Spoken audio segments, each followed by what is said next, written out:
So, we've done our voting. Is the lighting good? Yeah. We've done our voting for the day. Yep. My missus, she lives in a... Jesus bloody Christ. She lives in a very consecutive... No, what's it? Conservative? I was going to say racist, but yeah, let's go very with that. racist village. It's full of old people that are just like, get them out, Brexit. Like, they look at me and him and think, oh, get them out. They're very old-fashioned, like, it's just, they're taking our jobs, sort of. Yeah. So, I know what we're voting. I know what they're voting, sorry. However, we're Labour, because we're thinking of our future. Yep. Labour all the way. Let us know in the comments what you voted. If you're a wanker, fuck you. Actually, no, I can't say that. You can.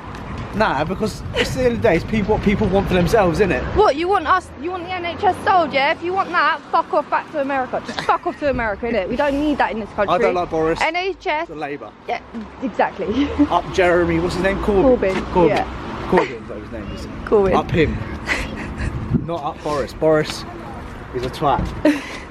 That looks like a twat. This ain't no other. Yeah. Where are we going, by the way? Home.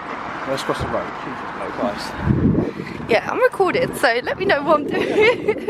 I'm done for the day. Vote Labour in a bit. Bye. So before I properly dive in today's video, I wanted to highlight the title of this video. It seems to be every time I talk about something a little bit deep, I sit here. I always sit here. I don't know why I do that. But today's video, or title of the video, is why I'm not going to remain a natural athlete. Why I'm not taking the natural bodybuilding route. And I made a post on Instagram just explaining this. And I know people are going to dislike the video. People are going to have a comment saying you shouldn't take the steroid route. You shouldn't do this. You shouldn't do that. But this is my decision. This is my journey. And this is what I want to do, and I'm gonna showcase it as best as I possibly can, like I've done over the 2-3 years of doing YouTube now. I'm always honest. I'm not gonna hide anything, and I'm gonna keep it real, because that's me, and that's how I want to do things, and that's what's missing on YouTube or just on social media nowadays. Is just there's so much fucking bollocks out there, so much shit, and I just want to showcase that it's real, the reality of things, and pretty much everything. The reason why I'm not taking the natural route is my overall goal is IFBB Pro. Now you might be sitting there going, you IFBB Pro, you with that shit greasy hair, with those lovely blue eyes and that shit dyed beard with a receding hairline, want to be an IFBB Pro? And my answer is yes, I do. And unfortunately, if I want to take that route, I cannot remain natural. I simply can't. As a natural, competing against the big boys, you got no chance. You've got absolutely no chance in hell of achieving that goal. I don't care what anyone says. Where I want to be is not achievable natural. Now you might be thinking, George, why haven't you taken that step yet? Like, what is holding you back? And that is knowledge. Right now I'm not in a position where I can say yes, I'm ready to take that step, because it isn't just a case like you see some of these rats on social media saying, oh, you just get on gear, do this, do that. I'm doing this shit properly. If I'm gonna do it, I'm gonna do this shit properly. I'm not gonna be that type of person that's just injecting shit into me without knowing the circumstances or what's going to happen or what it is going into my body. I'm gonna do this properly, or I'm gonna do it the most healthiest way I possibly can. And right now I'm in a position where I'm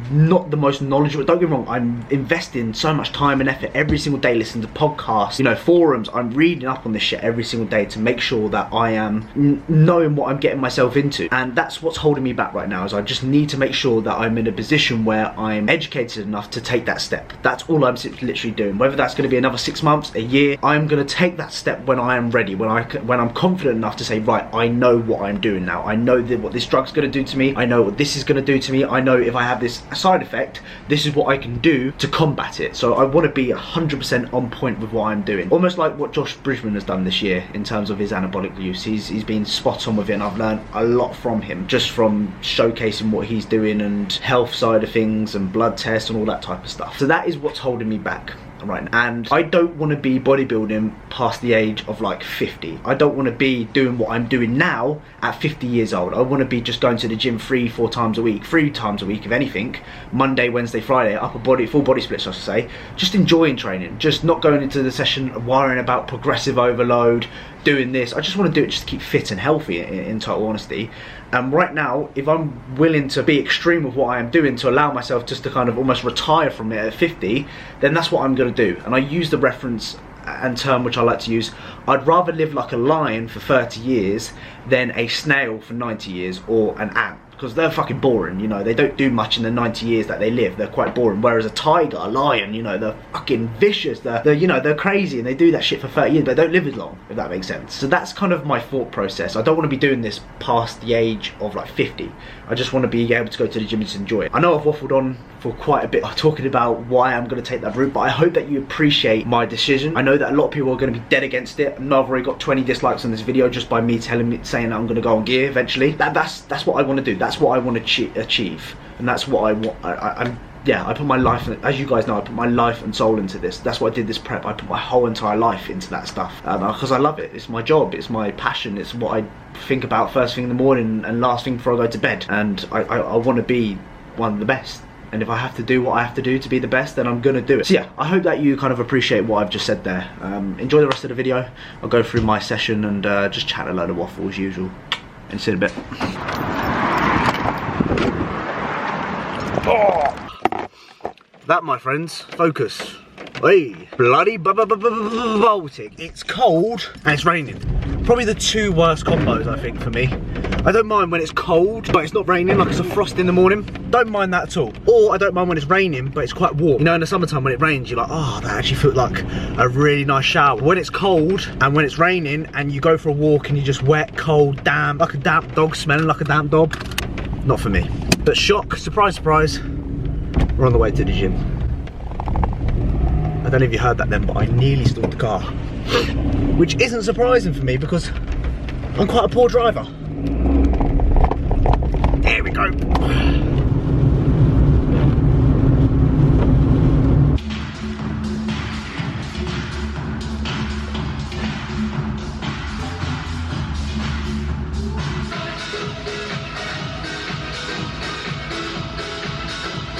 Check out the size of this place from up here.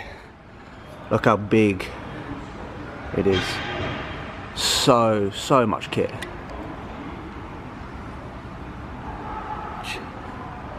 It's a big old place.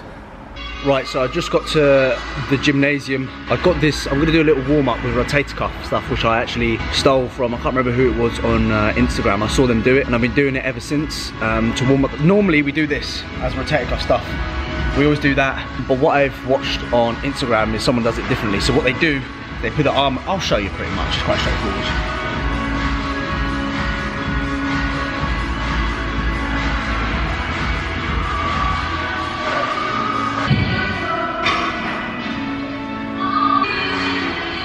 Try it, give it a go. It works really well, to be fair.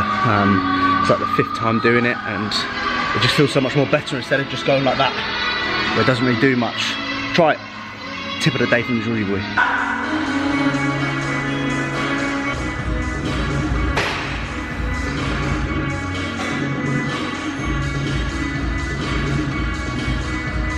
So when the jump is too big, just add a little natty plate, a little 1.25, because it just kind of helps with that little progressive overload. Little natty plate. If the jump's too big, use your brain.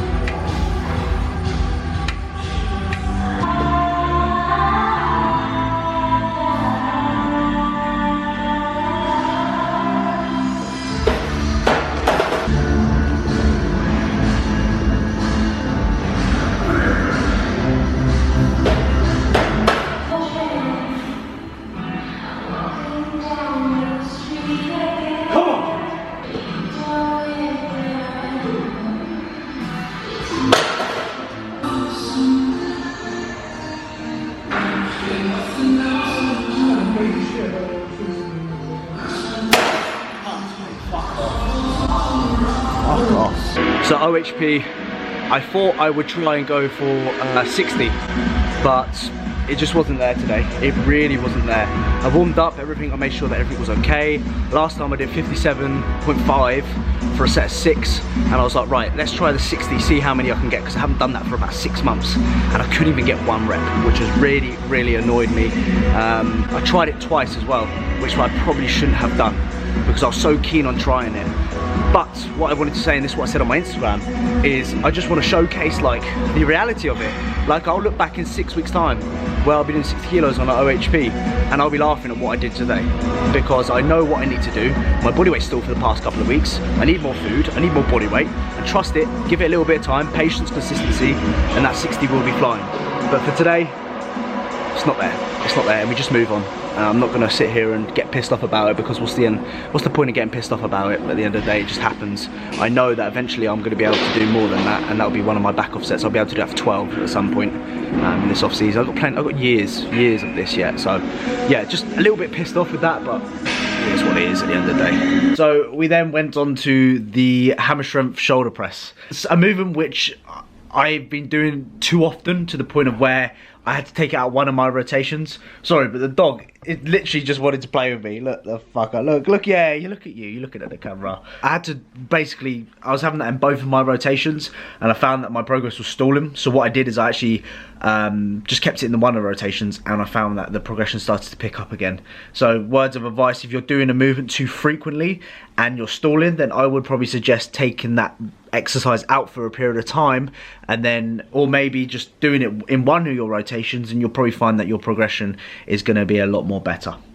So did 3 sets on there, that was quite good. Did 2 heavy sets, and then I did a set of like a 20 to 25. I think I did a plate and just over a plate and a half, and I got like 23 reps or something ridiculous like that. And my shoulders were fried after that.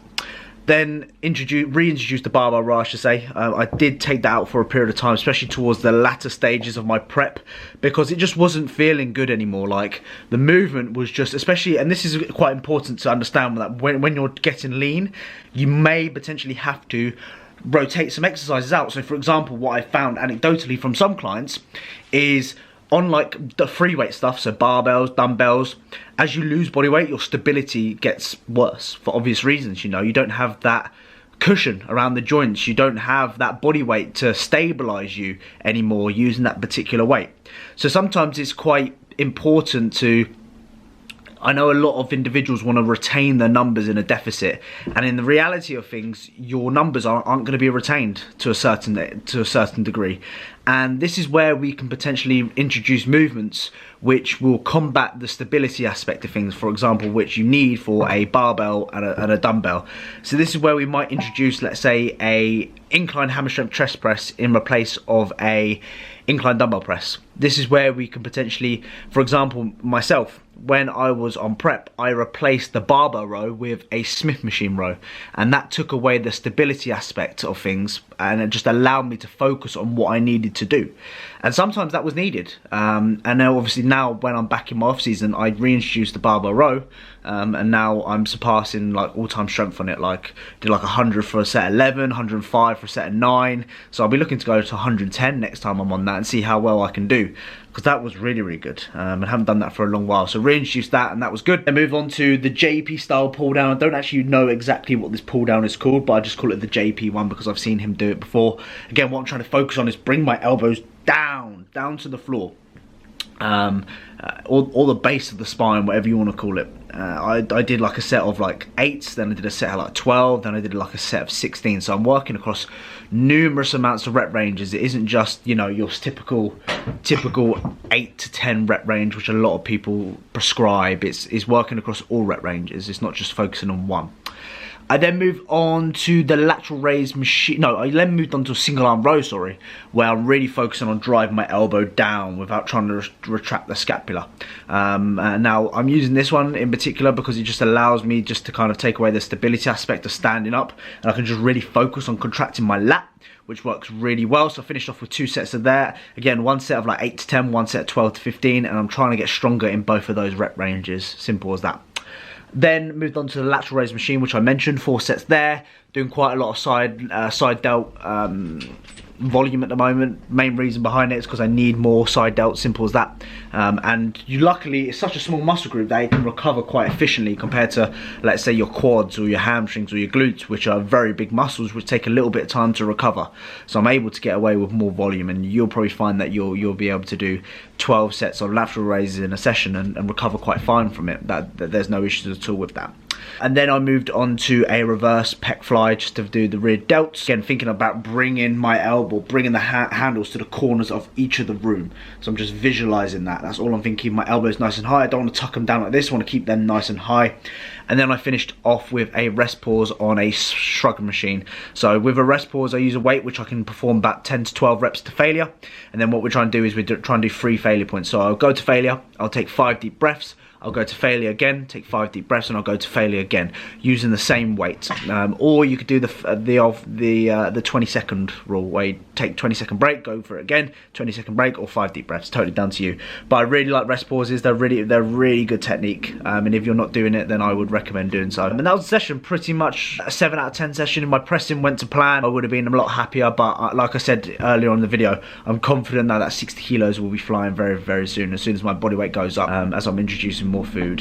So be a little patient with it, and I just want to showcase that. Like I said, it doesn't always go to plan. Like you see on social media so many times that this was a sick workout, epic workout, really good workout, and it's not always like that, unfortunately. It really isn't, and that's why I'm here to showcase to you guys that it's normal to have a shit session. Like my pressing was shit yesterday, or in this video, absolutely wank. But I'm very confident that over time, with more patience, more body weight, more food, I'll be able to get that 60 up quite easy. And I'm going to showcase you guys next time I get, well, when I do get 60, that it's moving. But it just goes to show, just be a little bit patient with it. Anyway, that was the workout. I hope that you learned something from it. I hope that you enjoyed a little bit of me talking fucking waffle and actually providing some sort of value instead of me just waffling without any value. Let us know in the comments down below, and yeah, enjoy the rest of the video. Isn't that right, boy? Enjoy the rest of the video. Yeah, you motherfucker. Yeah, you motherfucker. Yeah, look at my hand. I quite actually like it. So we normally, me and the missus, have a meal together each night, and tonight we have stir fry on the menu. Check that out. She's a very good cook. She is a very good cook.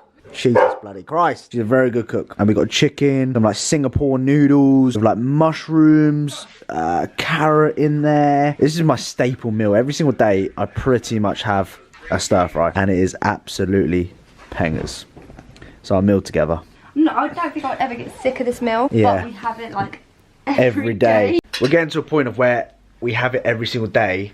That it's not getting. It's not boring, but we just need something new. No, yeah. Like I was like to him, can we have lasagna? And then you just screwed your face up and that. I don't like lasagna pretty much. I like stir fry. Yeah, maybe we need to. Maybe we need to make a new stir fry, like a beef stir fry. Beef stir. Maybe we should try like different sauce, but I like the sauce. I like this one. I don't want to change either.